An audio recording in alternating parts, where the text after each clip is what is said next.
আওয়ামী লীগের গত ১৭টা বছর ঠিক এই অবস্থাটাই ছিল। কাউকে যদি শায়েস্তা করতে হতো তাহলে তাকে রাজাকার তকমা দেওয়া এবং শেখ হাসিনার কাছে যদি কেউ স্থান পেতে চাইতো, একটা প্রভাব বিস্তার করতে চাইতো তাহলে বিশ্বাসভাজন হওয়ার জন্য রাজাকার নামটা কাউকে দিলেই সে নিজে বিশ্বাসভাজন হয়ে যেত। ঠিক এই মুহূর্তে এই জাস্ট রিসেন্টলি একটা ঘটনা, একইভাবে একজনের সাথে তর্কাতর্কি হয়েছে, একজন ধাম করে বলে বসলো, "আপনি ফ্যাসিস্টের সে দালাল না?" এই তকমা দেওয়ার পরে ওই লোক মনে করেন অনেক জনসম্মুখে তর্কাতর্কি করবে, সে চলে গেল।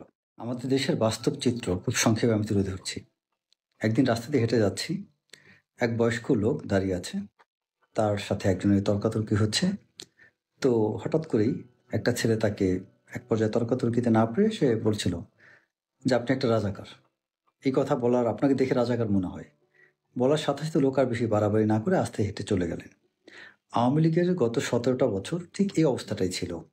কাউকে যদি শায়েস্তা করতে হতো তাহলে তাকে রাজাকার তকমা দেওয়া এবং শেখ হাসিনার কাছে যদি কেউ স্থান পেতে চাইতো, একটা প্রভাব বিস্তার করতে চাইতো তাহলে বিশ্বাসভাজন হওয়ার জন্য রাজাকার নামটা কাউকে দিলেই সে নিজে বিশ্বাসভাজন হয়ে যেত।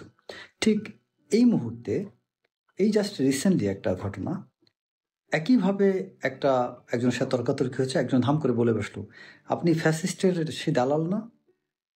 এই তকমা দেওয়ার পরে ওই লোক মনে করেন অনেক জনসম্মুখে তর্কাতর্কি করবে, সে চলে গেল। এখনকার সময় একই রকম সিস্টেম চলছে।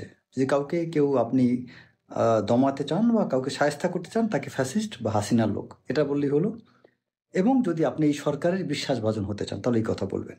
তবে এখানে একটা লাভ হয়েছে কি, শেখ হাসিনার জন্য উচিত শিক্ষা হয়েছে।